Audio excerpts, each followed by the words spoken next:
Rose to give us a little introduction, and I'll get back to you in a little while. Hi, everybody. I have a French horn in the background, Oh, so sorry for that. Um, so thank you so much for joining us. This is what we hope will be an ongoing dialogue with our colleagues here in the Twin Cities and all of you across the US about artist equity and what's happening in our greater ecosystem. We're really delighted to share our home hosting Zoom world with these incredible leaders that you'll hear from today and the incredible work that they've been doing for quite a long time in our community. And we'll be sharing also, as we already have in our chat, more information. So hope that you will check out their websites, follow them, support them, because they're doing wonderful work, and excited about the conversation today. We do want to thank the Minnesota State Arts Board for support for this, and the voters of Minnesota.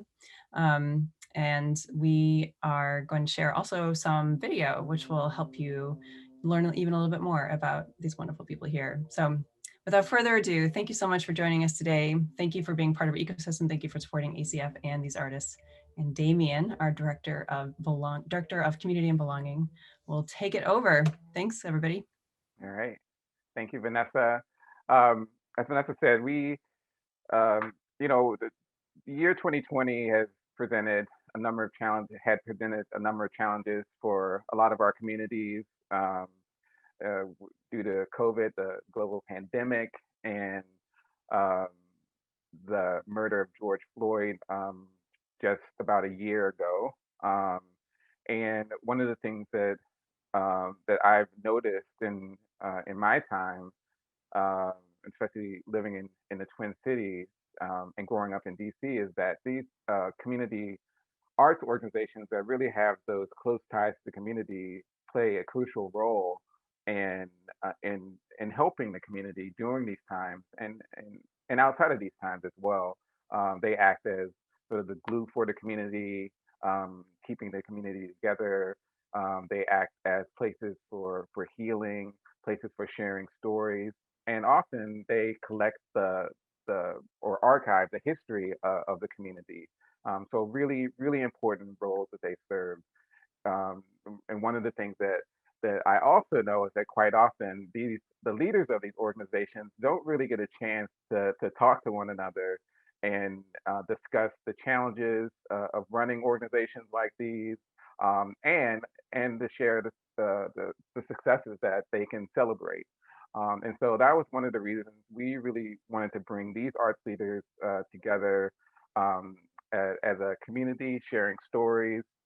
And this has come out of a couple of conversations that we've had over the course of the spring. So I'm going to introduce our leaders and share a little bit about them and about their organizations through videos, and they're going to share a little bit about their journey to create the organizations and work with the organizations that they have now, and a little bit about their history working in the community. And then I have a few questions to ask them too.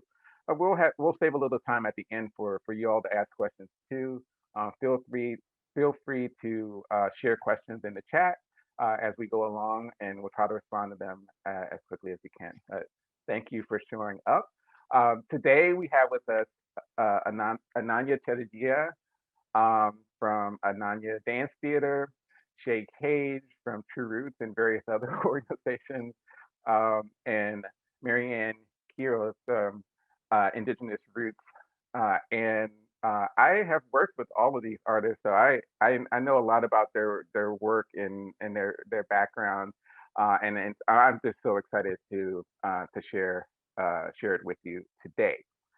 So I think I'm going to start with Ananya, and introduce her. Ananya is a collaborator of mine currently, and I've been working with Ananya Dance Theater for a number of years and been a big fan before that. And Ananya's work as a choreographer, dancer, and thinker brings together contemporary dance, social justice choreography, and a commitment to healing justice. She is the artistic director of Ananya Dance Theater, a dance company of BIPOC women and femmes, and co-founder of Shagram Institute for Performance and Social Justice. In response to the Twin City Uprising in 2020, she created, and I hope I'm going to say this right, Kutumkari Relationship Making Healing Movement series with a particular invitation to BIPOC women and femme healers. Her book, Heat and Alterity in Contemporary Dance South Choreographies, was published in 2020. She teaches choreography, social dance history, and contemporary practice at the University of Minnesota. Ananya is currently creating Dastak, a dance theater work exploring borders, boundaries, home, and belonging with the support of NPN Creation Fund, NDP Production Award, and the two-part MANCC residency. She is a recipient of the 2021 AP Anderson Award and a 2021 McKnight Choreography Fellowship. So, Ananya, welcome and congratulations on all the recent accolades that you've received. Because I think, did you leave something out? I think you left something out, or maybe Ananya Dance Theater got it's some. Amazing. That's the thing. Like this whole session could be on Ananya. So, Ananya, we're going to share a little bit about Ananya Dance Theater through the video that you sent to us. So we can cue that up. We'll hear a little bit more about Ananya's work in a minute.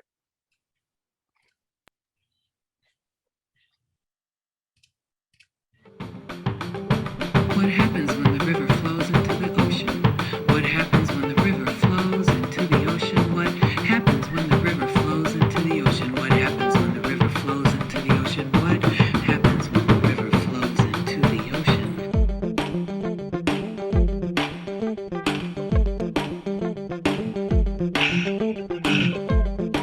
What happens when our daughters birth us? We rise in the morning dew and fall back into ourselves. Remember, remember, remember, remember.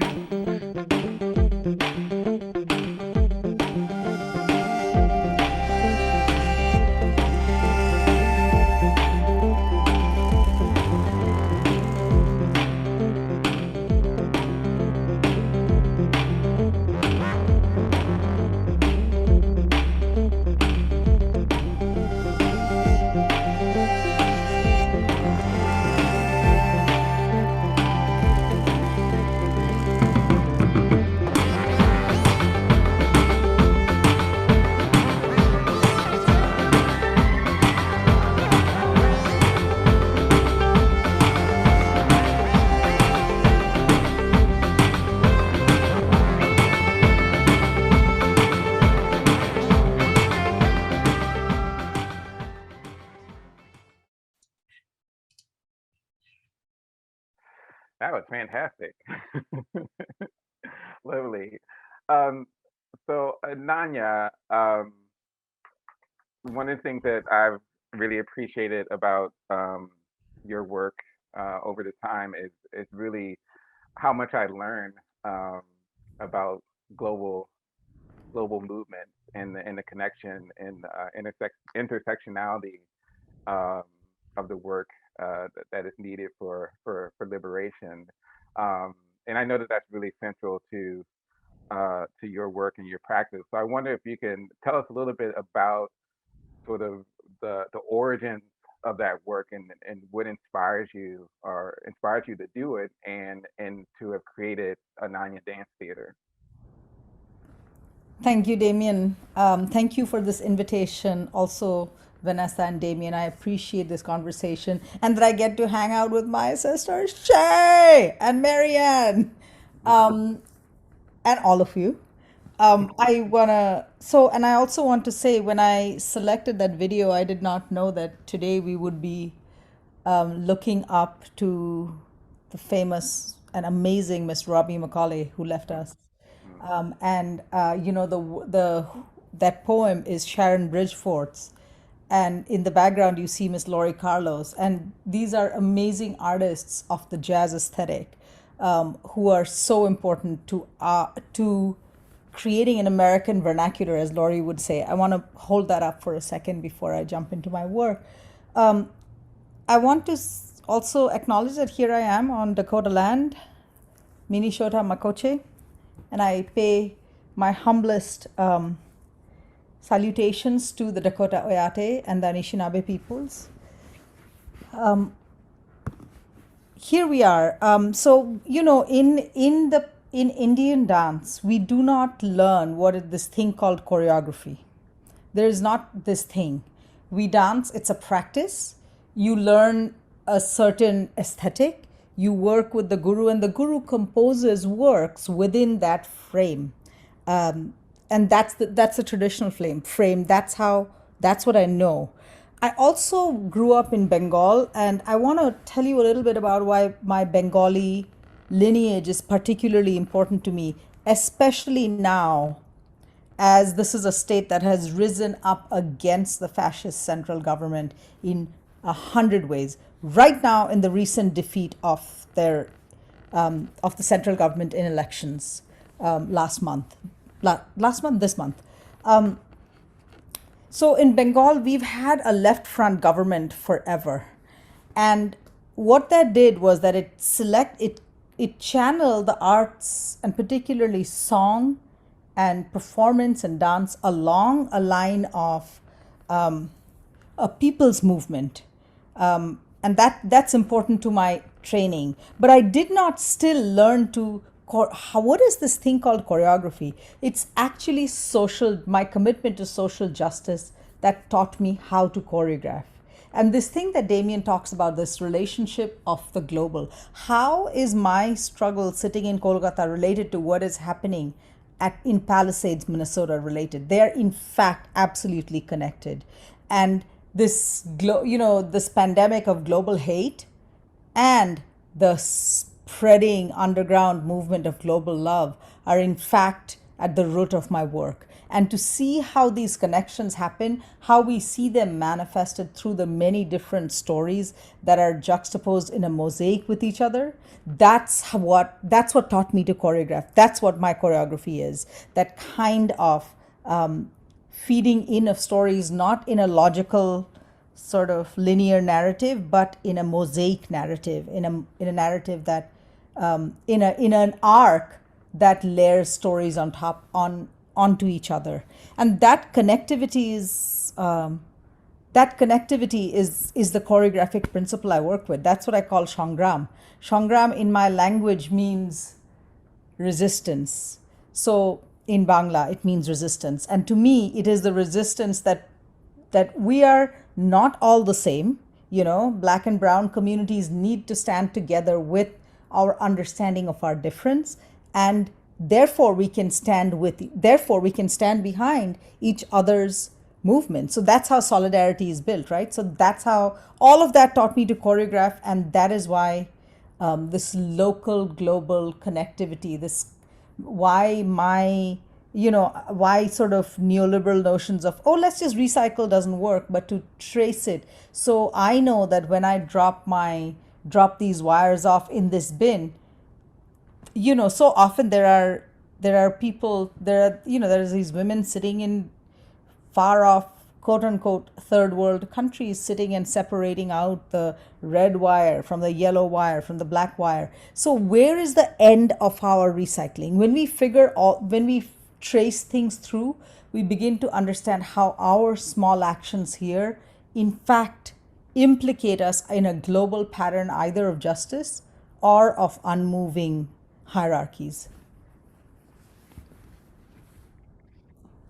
Wow. Yes. That is amazing. And yeah, I think that quite often one of the things that 2020 hopefully has done is shown sort of that global impact. And I can't think of anything more sort of telling than what's going on with the pandemic, as we look at our country and our vaccination numbers increasing, and yet there are countries like India and Brazil where the numbers of infections are growing, and what we can do here to change that, and really have our leaders listen and have a more global approach to this, knowing that we're all in this together. Actually, protecting your neighbor is protecting yourself, essentially.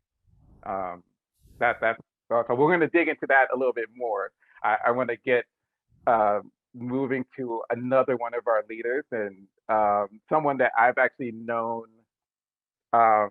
longer than anyone that I've known outside of my family continuously.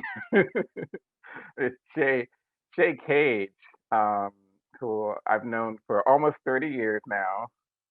Wait, has it been 30? It'll be 30 years. Wow.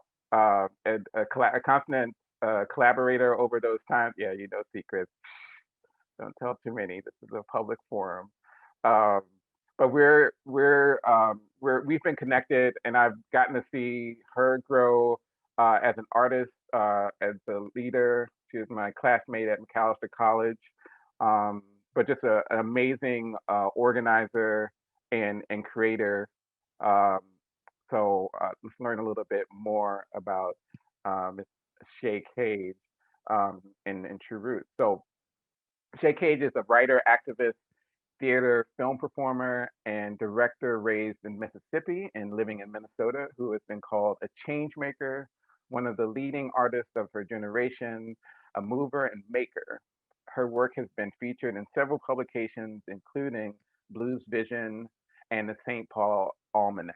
And her plays have been produced recently at Stages Theater, locally in Open Eye Theater. She holds both Emmy and Ivy Awards, and has been using art to elevate Black and Brown narratives through True Roots for 20 years. So we're going to welcome Shay Cage, and we're going to play what I believe is a trailer for an upcoming film that is actually related to the community response and community during George Floyd and things that have happened since then. So let's play that clip, and we'll learn a little bit more about True Roots and Shay Cage.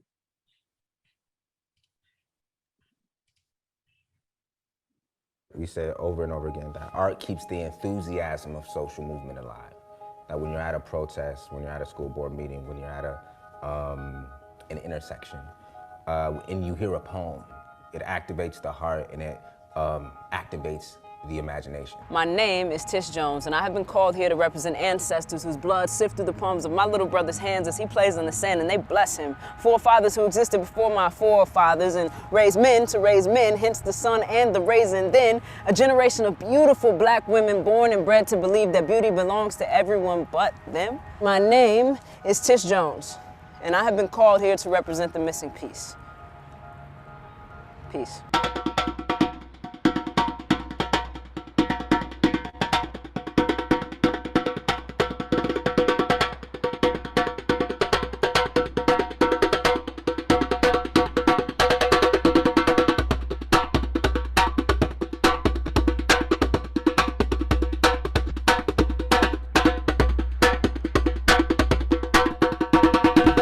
Artists here see and believe in a reality that sometimes seems crazy because it seems like impossible. And this vision of possibility of what true community, true equality and equity really means. And not only do they vision that, but they actively work towards that. I can't shake poetry. I don't know if I chose poetry. I think you're a poet because you need to be a poet. It feeds me, it seems to feed my community, but also it gives me something to do with my grief. It gives me something to do with my rage. People are tired of dying senselessly. We are tired of it. It comes on Indigenous people and Latinx people, but it especially falls so hard and so consistently on the descendants of slaves. The pandemic of COVID-19 was preceded by the pandemic of COVID-16-19 for Black folks. The pandemic of enslavement weathered and weathered our bodies to the point to where when COVID-19 hit, it had fertile ground by which it could germinate. Black people don't make up the majority of this country, however, was really making up the majority of deaths from COVID-19. Healing isn't a straight path, and it isn't something that feels good all the time. We can't just use water and soap during this time. We got to get out the alcohol, and we got to get in there and make sure that all of the infection that has been there has to get out. We're here today to heal the pain. No weapon formed against can penetrate, just ricochet. This here for the fam, not the fans unless you came to fan the flame. Don't need a gun, I got a band, and you know that we can bang. I'm just chilling with my brother in the summertime, and that's all the kids kicking back in the sunshine. Maybe we can live freaking black, maybe unwind, take our time.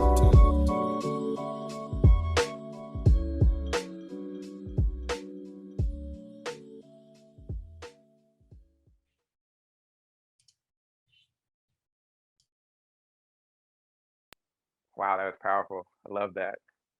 Great work. I can't wait to see the full film. Damien. Yeah. So Shay, True Roots. It says 20 years. It feels like it's been longer. I don't remember. It's been longer. I just kind of cap it at 20 because it feels like a round number, Right. There you go. So one of the things that I know and love about True Roots is that there really is no bound to the arts that you use to make those connections in community.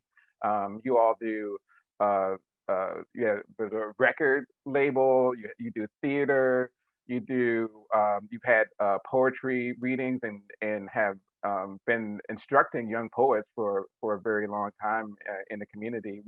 We talked to Kino Evil yesterday, and I know that he came up through True Roots work. So I wanted to talk to you maybe specifically about sort of that cultivation aspect of True Roots and how you cultivate young voices and talents and why that's important to community and keeping community together.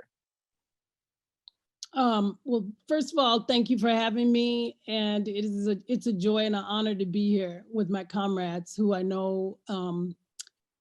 I know that they're exhausted in this work that they do, but I know they also get fed by it as I do.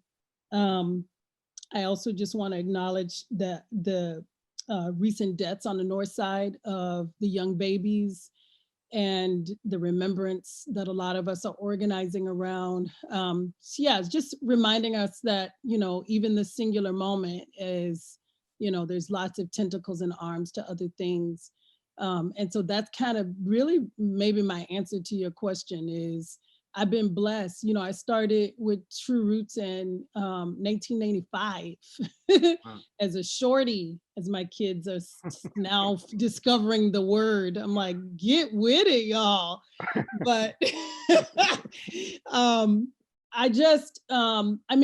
for me, the way I was raised and the way that EG was raised, in Africa, there's not a lot of separations, of how we seed the soil on this side, and then we harvest the fruit on that side and plant new seeds on this side. So for me, I feel there's a lot of fluidity between how we show up in community. And so I try not to spend a whole lot of time around the naming and the titles of it but I think it's also important, like as we went through the Freedom Summer and the pandemic and people started asking like, how long y'all been here and what y'all been doing? And like, and having interviews that were absent of my people and this deep work, I was like, whoa, how do we archive our work? So, I have stepped into, I'm known for doing narrative work in filmmaking, but I've stepped into doing quite a lot of documentary work over the last year for that reason. And so the nurturing is like, even in that work, it's bringing folks along. When we shoot films, even professional high level ones, it's 90% BIPOC folks on those films. And it's like no excuses. And so how are we not only employing each other, but how are we creating a training ground in every avenue that we face? So that's in the theater and the film and the community work and et cetera.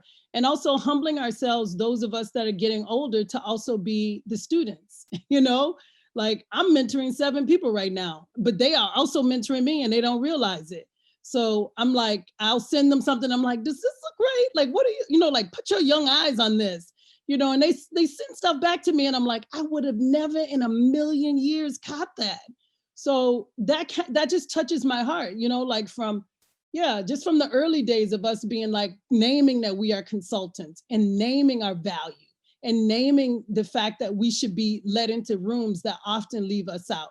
And also claiming, Lori, Ananya lifted up Lori, and some of our mentors that are past, they were like, you've been doing this work, just claim it.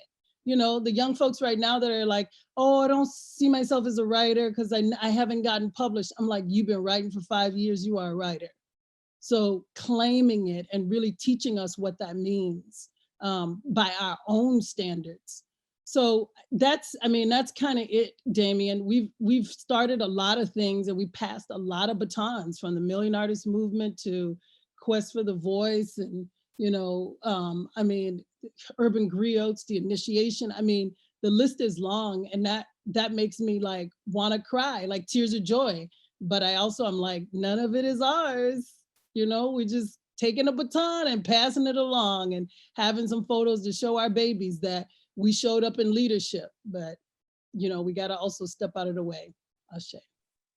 Oh, I love that. I think that that's something that we often forget as we get older, that there is a time to step aside and let the younger generation lead.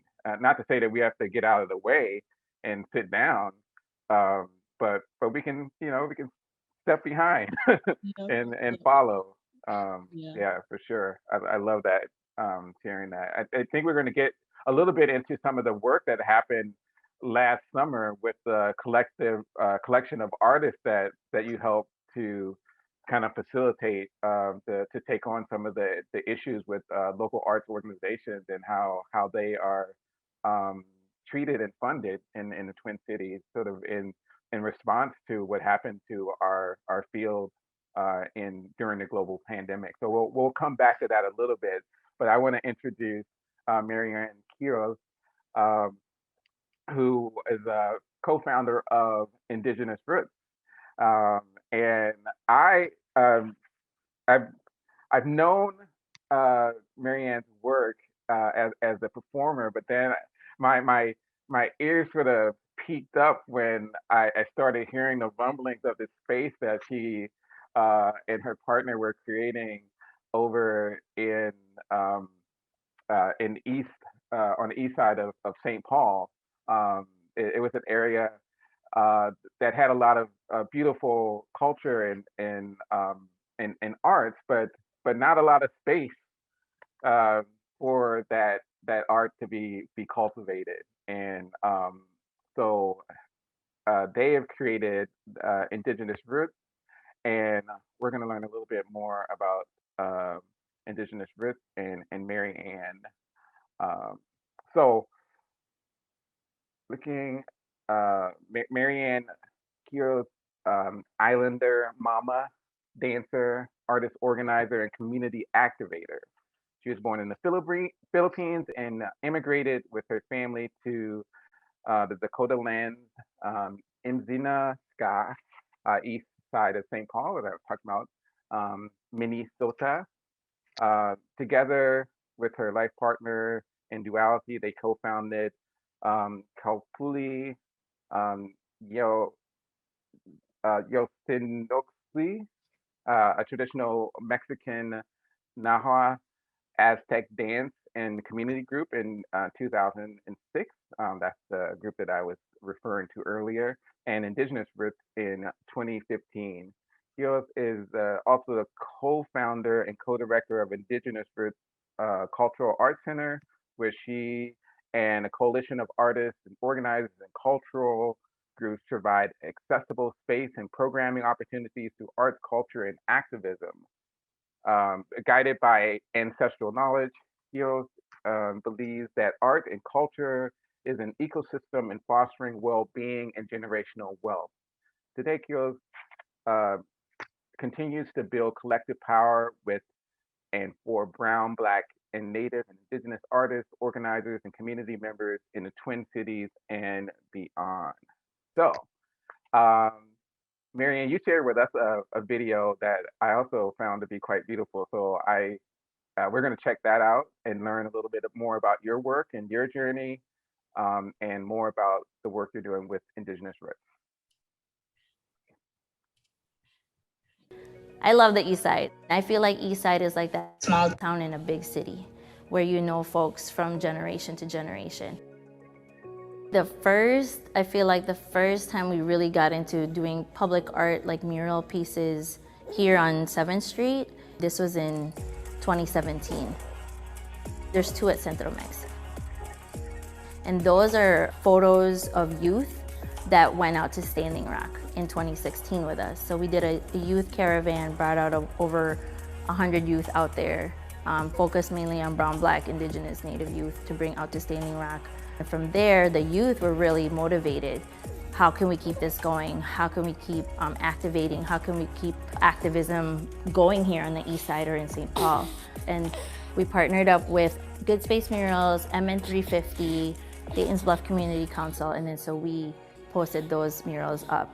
There's one artist by the name of Pablo Calaca that did the mural at 809 7th Street. Hats off to really East Side works, right? The working class people of the East Side. That the East Side was really the first stopping point for a lot of immigrants because it was the most affordable, most accessible at the time, and still is compared to other places in the city. The building itself, they had a Black woman who was actually doing construction work, so it was actually inspired by her. She did welding and other construction work, and so that piece was really kind of a nod to her and nod to our neighbors and residents that have built the East Side. So that one is from Pablo Calaca, and then the one in Mañana is also from Pablo Calaca, and that one was a gift to Mañana. The owner of Mañana, their family has been here. You know, they started here in the East Side. Their family actually lived a block away from us, and every Saturday we would smell the whole block would smell like pupusas, and we would send our oldest son to go down the block, go buy some pupusas. Saturday night, you know, we knew it was coming. And, you know, we were just really proud of how they could have put the restaurant anywhere in the city. They could have probably made more money going to another part of the city, right? And now they own the building, so they're also property owners, right? Which is what we want. That builds generational wealth. And so the mural was really an honor to her and her sons, and just the traditions of home cooking and how that they're still able to carry that inside their restaurant. And then Cordell Handy was definitely, it was a joint effort between Cordell's family, Mañana, and ourselves, and some community residents, some organizers, to really honor his presence there. We remember when that happened, like the whole street was closed down. And you know what's sad about the whole thing is we don't have closure. We don't have the police report. We don't, nothing. Like, you know, St. Paul Police has not even publicly shared what had happened. It was just like an open and closed case. But we know Ms. Kimberly is fighting hard to find justice for Cordell and everyone that has been taken down by police brutality. And so for us, it was really important to have Cordell's photo there, just as a reminder. And if we could, I mean, every single place, right, should have a memorial, a photo of some kind, because someone who has 5 children, I couldn't imagine what it would be like to lose any of my kids. Put it right here. That's okay, now you're getting the hang of it. Where do you think the next one should go? We all have roots from somewhere, whether that's our birth family or our chosen family. And I think it's just really important for us to be able to tell stories through murals. And so we're very lucky and very grateful to have business owners who are willing to, who want murals in their buildings, because it's not like, that's not the case in every neighborhood, right? And a lot of this is just funded within all of us. It's not funded by like some big, huge grant. It's really us. I think it makes it even more special.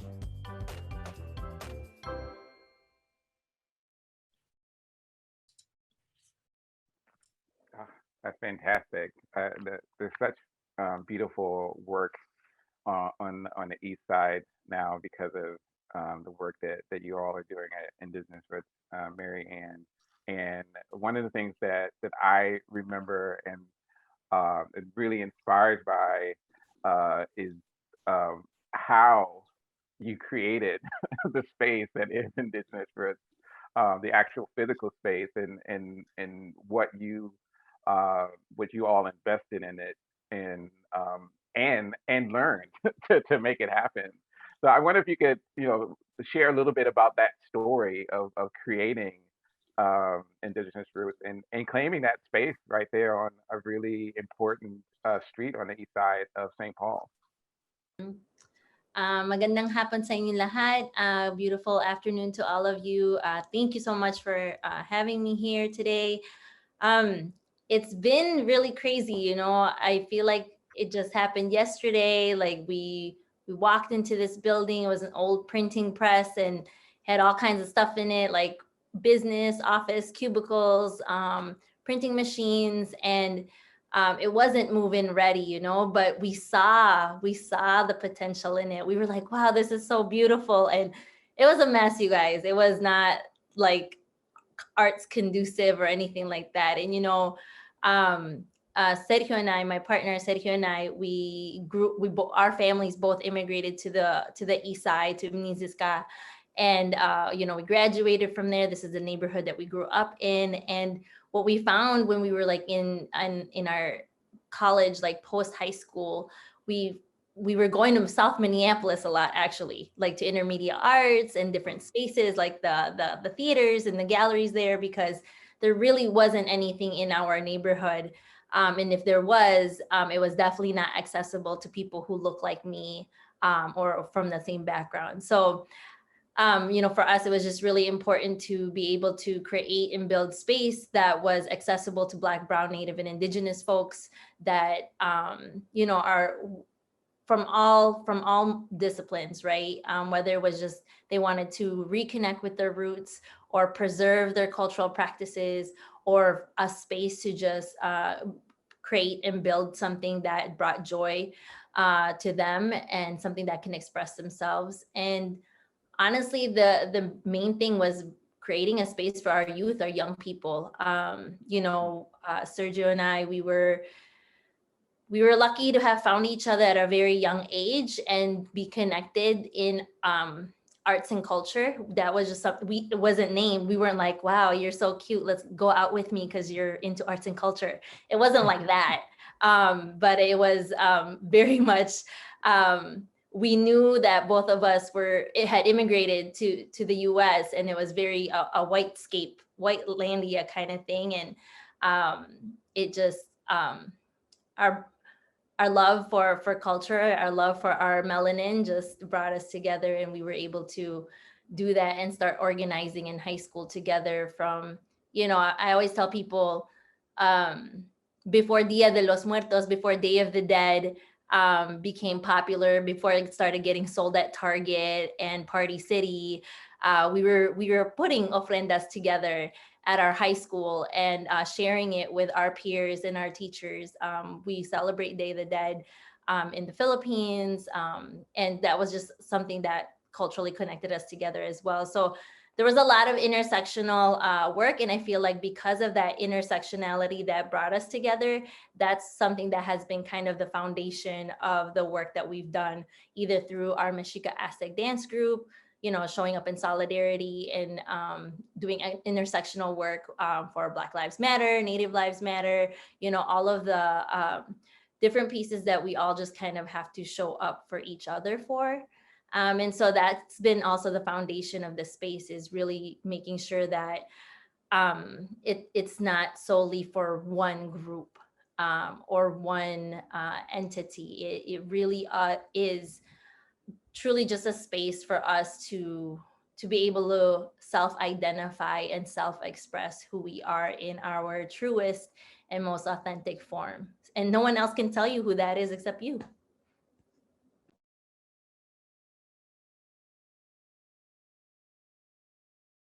I love that story. I remember hearing you talk about some of this at the Alliance from Artists for Artist Community conference a little while ago, and one of the things that I think is really interesting, it came up yesterday with Alejandra Tobar Alatriz, and she used the term capitalism capitalism hack, and I love that that phrase that she used, and when she said it, the first thing actually I thought of was your work and what you all did at Indigenous Roots. Now I know another part of the work that the three of you do is really advocating for artists across the board, and that means actually challenging some of the institutions that exist, currently that serve as gatekeepers in a sense to funding for organizations like yours. And we all know that even though Minnesota is blessed to have a lot of money devoted to arts and culture via our state legislature, the way that it is distributed is unequal. And I know this is something that became very apparent and clear again over the course of 2020. Shay, you had played a large part in organizing a lot of artist leaders across the city from multiple backgrounds. I wonder if you can talk a little bit about that work and the ongoing sort of quest for restructuring these funding streams and for really investing in BIPOC arts organizations. I know we had some news earlier this week from two of our larger foundations here. I think actually one of them is I see Eleanor here from the Jerome Foundation. But I wonder if you can talk about some of that work about organizing and advocating for our artists here in Minnesota. Well, yeah, one of the things I think that the pandemic did was, I think for some people it gave sort of a clearing, a moment of clearing. I hate to say like a breath, but I will, to just kind of see things with clear eyes after a while, because I feel like a lot of us, and I'll speak for myself, are running like a race, and often that race is a balance between being the creatives that I feel, being the creative that I feel I was put here to be, and use my art as a tool, right? To uplift, to elevate, to illuminate, all of those things. But at the same time, to have a responsibility to, acknowledge these systems that continue to hold us down. And so I feel like that there's a constancy when you're doing both of those at the same time. Sometimes there isn't a breath. And so there was a clearing, I think, that created, for me at least. I remember early in the pandemic, I was talking to EG and I said, is there anything that connects like all artists in our state, like with each other? Like, is there like a listserv or email? And he was like, girl, please. And so, we looked around, we had the conversation with some other folks, and to make a long story short, that was the beginning of us starting the creation of the Minnesota Artists Coalition, with an interest of just being connected. And then after the uprisings, it was like, oh my God, thank goodness we have this. You know what I mean? Like, why can't we also just think beyond this in the sense of like how we activate, and also the number of bricks that I'm carrying on my back, whether that's illuminating inequities at the Minnesota State Arts Board or in philanthropy or over here in the theater systems that keep saying that they're doing, we're changing and we're doing all this, we're on the path. And you realize that it's like not even a step forward. It's not even a half step. I don't even know what it is.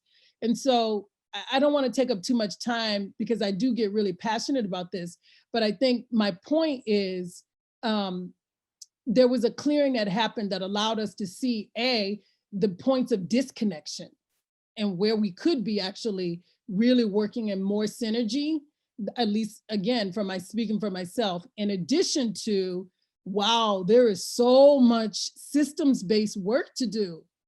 And I mean, that's just not even like a chip of the mountain. So yeah, I'll just speak to that. And I know it didn't happen just, for some people, it didn't start right at the pandemic or the uprising. It was years and years before. Wow, I really appreciate that, and I appreciate the work, and it was fantastic to sit in those meetings and to hear some of the conversations um, that was going on, and again, like I said, we just don't have those connections in those places to meet and talk about that stuff. So that was extremely meaningful during the first half of 2020 for me, and then obviously, like you said. Um, it was really important after the uprising happened to already have those established connections. I think Vanessa wants to know when your movie will be released. That was one of the questions that just came up. And then we're going to introduce Janata Petrus briefly. Okay, yeah. So the documentary that I'm working on will be a feature documentary. And it's called The Underbelly. And I decided, as I was really wanting to amplify the artists who are also activists, who are also healers, who are also, calling for radical change and radical equity, that really this documentary is about healing. And so it will be released actually like in a month. So we're very close to it being done. We're in the final stages, but I realized that the pandemic prevented me from having some of the interviews that I wanted. And so the ways that I want to get in some of those folks that are critical is by, I'm creating these little portals of like faces, and we're kind of in this final hour adding those. And just also reminding people that, sometimes I think there's this this misunderstanding of like big work and small work. And I don't look at, especially when we're looking at systems change, it's like all of the work is essential work. So those of our people that are out there just fighting for artists, rates to be higher and to be honored. And I know there's been years of that. That's just as important as folks that are working at the legislature. Mm. I agree wholeheartedly with that. So we have another artist leader that I just want to briefly introduce, Janata Petrus Nessa, created Free Black Dirt, and I want to introduce her quickly and then let her talk about the work that she does. So Janata Petrus Nessa is a writer, a soul sweetener, which I really loved. I think that is an apt term. Runaway witch and performance artist of Black Caribbean descent, born and working on unceded Dakota land in Minneapolis, Minnesota. Her work centers around wildness, queerness, Black diasporic futurism, ancestral healing, sweetness, shimmer, and liberation. Her first young adult novel, The Stars and the Blackness Between Them, great book, received the Coretta Scott King Honor Award, and she really loves to eat and write about delicious food. She's a co-founder with Aaron Sharkey of Free Black Dirt, a Black experimental healing art collective, and she's currently working on her second novel, Black Circus, set in the 90s about young Black women studying circus with a mysterious elder former circus performer. Ooh. If anything like the first book, I can't wait for that one.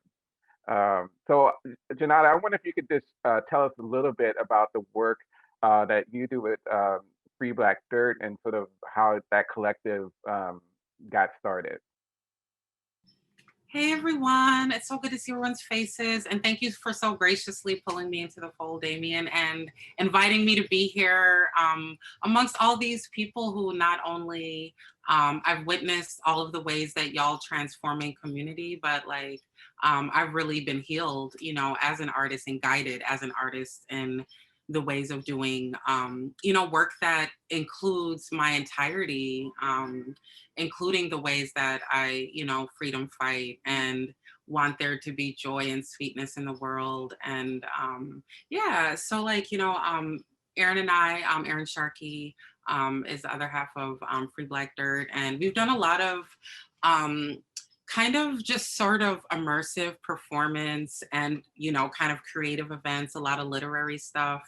And just like, how do we just create space for reflecting on Black cultural and literary magic, you know? And I really have always been interested in, like, you know, how do we allow ourselves to reflect on Black life without kind of feeling like we have to fixate on the trauma and drama that has been like enforced on us, but really, and not to like pretend or absent the trauma and drama, but just to sort of like center in, I think, holistically Black stuff. And for me as an artist, like I really came into myself as an artist doing circus arts, which was extremely terrifying, but also liberating.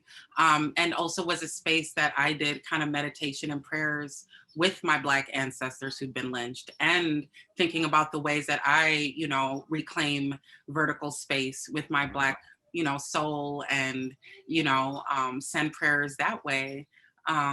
And like, I think, you know, and I'm not, I feel like at a disadvantage because I didn't get to hear what everybody else was saying, but before I showed up, but I really give so much, you know, I used to really sort of like be like, oh, why do I gotta be a Black girl from Minnesota?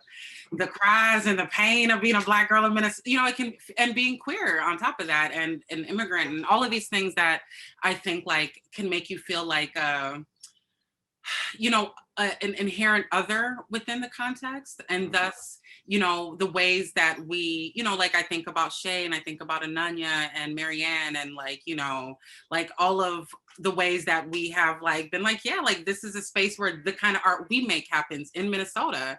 And I think that is a resistance that's, I feel like, been very sacred, especially as we've held all of these just like atrocious, you know, experiences of, you know, police violence and economic violence and kind of, you know, cute, you know, martyr, Scandinavian, you know, hierarchical violence, you know, that I think happens in Minnesota, where there's this sense of like, oh, what a utopic place, you know, but not for everybody.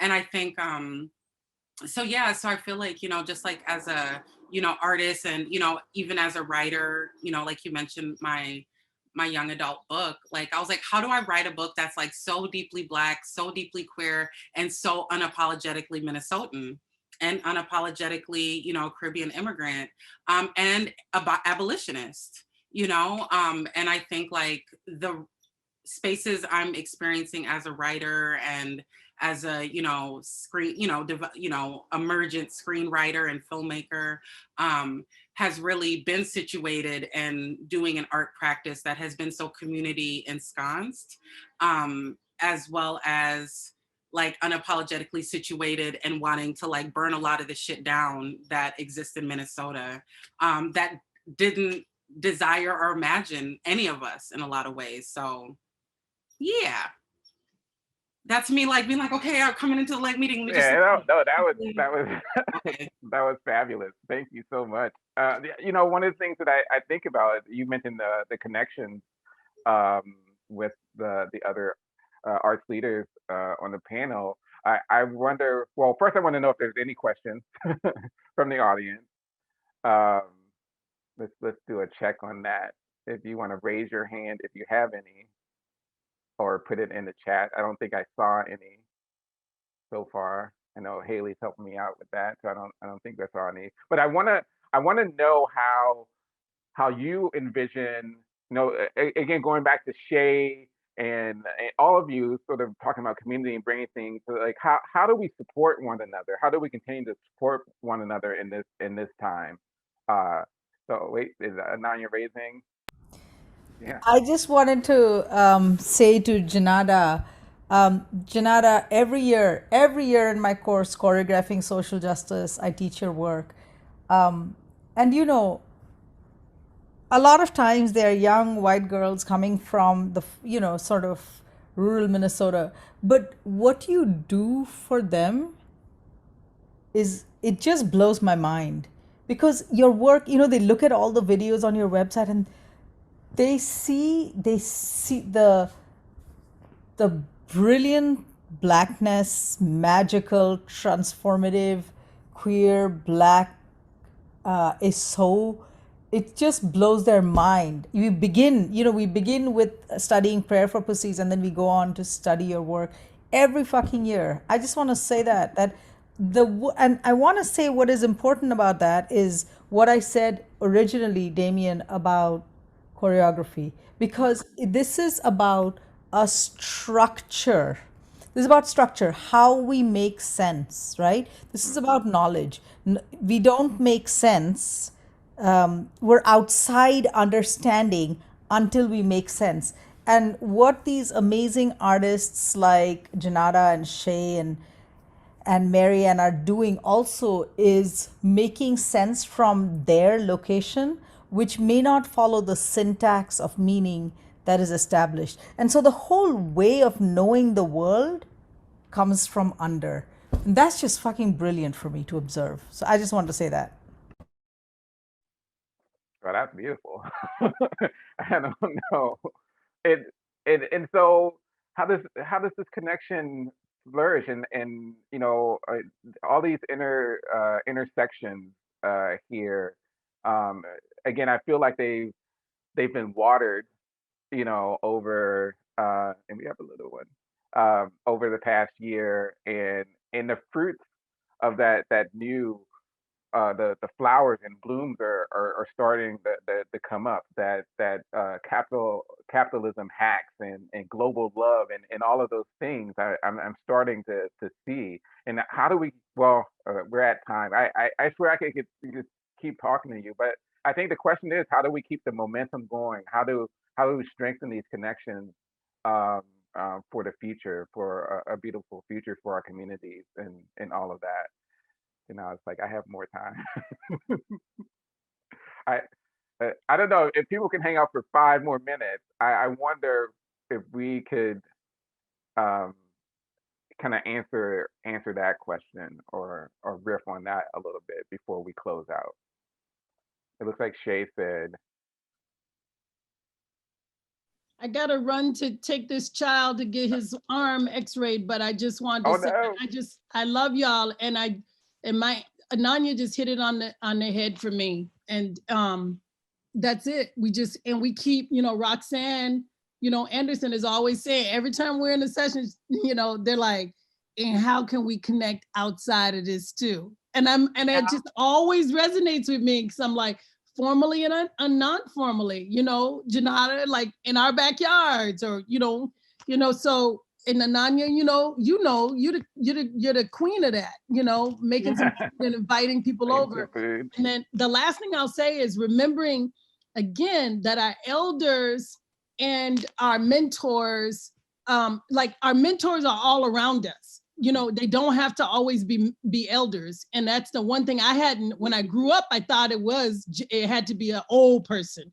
And so even as of late, I'm like, I have learned so much from Ananya, but she ain't old, she just keep doing the thing, so we have to also give tribute to each other, the ways that we, like Marianne, Janata, all of us, so how do we do that and lift each other up? That's the stuff that puts goosebumps on my arms, because it's like, I know I'm seen. And in these 101 things that I'm doing, we might not get a thank you for 99 of them, but that one time that our sister, our brother that's right alongside us says something like, I see you, that's the thing when we go to sleep at night. It's like, oh my God, this is worth it, because they see me.